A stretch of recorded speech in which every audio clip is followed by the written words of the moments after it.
This is Shabbos Chazon, after the name of the beginning of the Haftarah, Chazon Yeshayahu ben Amoitz.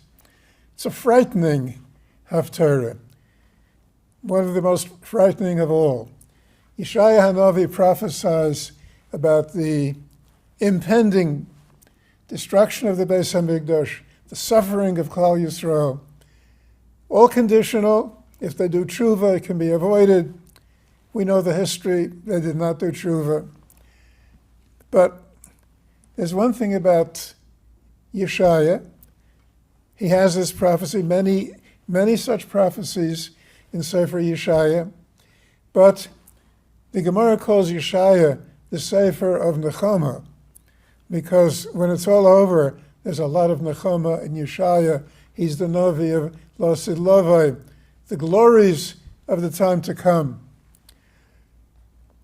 The Chafetz Chaim was once together with disciples, Talmidim, people from the neighborhood who would come for Shalashudas time, and he would speak, and there'd be conversation, and he would say things that had tremendous depth. And one of the things that came up in the conversation was the destruction of World War I.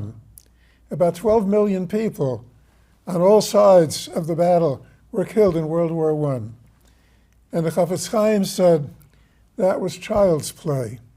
The real thing will happen within 25 years. And people were shocked. And somebody said, well, will there be any safety anywhere? And the Chafetz Chaim said, Eretz Yisrael will be safe. And he quoted a pasuk in Yeshaya, Tzion yiyeh pleita. Tzion, Har Tzion, Yerushalayim, that will be a place of refuge. We saw that in very recent history. From October 7th, we've been at war on several fronts.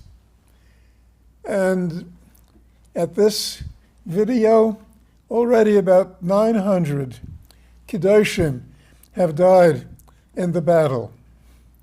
900 Kedoshim, 900, much, much too many. But at the same time, we've seen tremendous miracles. In the 12-day war against Iran,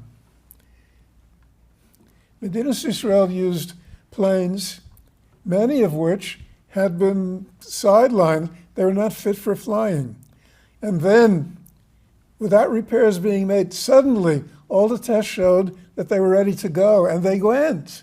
200 planes, back and forth, continuously, and no accidents, nothing shot down, no mishaps.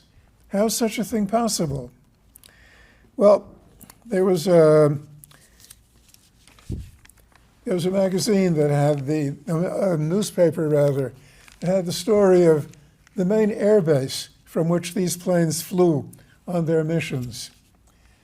And when it was all over, when that battle was over, the commander of the base called together, and there was a meeting with all of his deputies and the pilots and the mechanics, et cetera, and so forth. And here's what the newspaper account said. The base commander gathered his officers and crews. He was not a rabbi. He was not wearing a yarmulke. He was not Orthodox. He was a career officer, a man of systems and strategy. He'd seen his share of action. He'd signed off on more missions than anyone else in that room. But that morning, he did not open with a tactical debrief.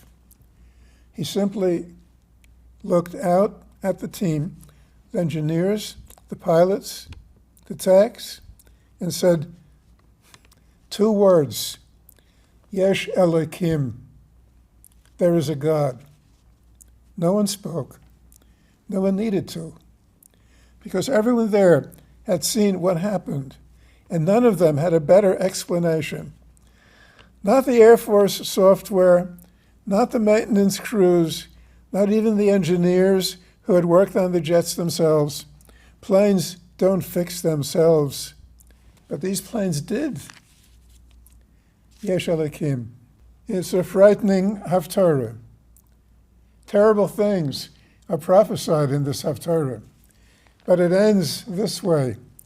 HaKadosh Baruch Hu says, "Then I will restore your judges as at first, and your counselors as at the beginning. After that, you will be called City of Righteousness, Ir HaTzedek. You will be called Faithful City, Kirya Ne'emana. Zion will be redeemed through justice. Zion B'tzedek Tipodeh, V'shaveha B'tzedakah, and those who return to her will return with righteousness." We'll hear the beginning of the Haftarah. Let's respond to the Haftarah with tshuva, as Yeshaya was asking, as Yeshaya was begging. And then Im Yitz Hashem, we'll be zeicha to see the last psukim of the Haftarah come true.